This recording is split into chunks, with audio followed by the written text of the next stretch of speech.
Hi guys, welcome to our daily encounter. Yesterday in our reading, we read about what is commonly called the Olivet Discourse.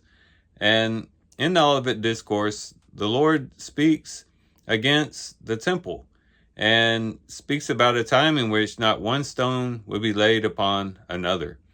And certainly this would take place with the destruction of Jerusalem in AD 70, when the Romans would come in and completely destroy the temple, taking down every single stone to get the gold that had melted in between them. And literally, not a stone was left upon another. And with some allusions, even as some would say, to the second coming of Christ. But right after this Olivet Discourse, in which the Lord is speaking against the temple, the physical temple in Jerusalem, we have a very intimate story of a time in which the Lord spent some time with a leper, at least an ex-leper, perhaps a leper that he himself had cleansed, Simon the Leper. And we find this in chapter 14 in verse 3. It says, "And while he was in Bethany at the home of Simon the Leper, and reclining at the table." So the Lord was there in the home of Simon the Leper, reclining at the table. And there he was there to eat a meal with Simon and with others who were present. And the Lord goes into this meager home, this small home, perhaps, of this guy who used to be a leper. And that's where the Lord is dwelling, in this home. And so we have this great contrast of this wonderful, beautiful temple. Herod the Great had adorned it. He was very much, big into architecture, and Herod the Great had put a lot of time and a lot of money into making the temple structure just as beautiful and as immaculate as possible.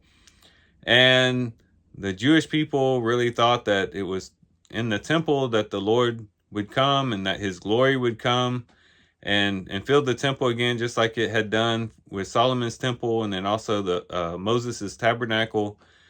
But here we find the Lord coming, and he's pronouncing judgment against the temple.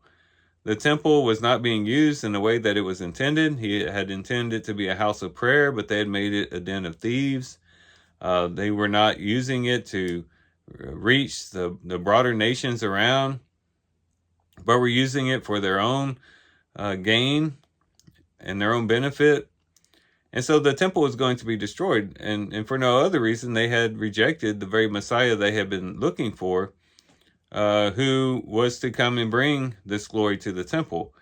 But we find, of course, as we fast forward to the New Testament, we're going to find that another temple is constructed, and that is the temple of the church. As 1 Corinthians chapter 3 talks about the church as the temple of the living God. And this temple is going to be, again, with God's own people in the church. And so the dwelling of God is no longer in a temple in a particular location, but in the hearts of believers and people who have connected themselves to God through Christ. And that's a wonderful thing. And now we have the presence of God, not, thousands of miles away in Jerusalem in a temple, but even in our homes. And we could say even within ourselves, we have the dwelling of God, the presence of God with us everywhere that we go.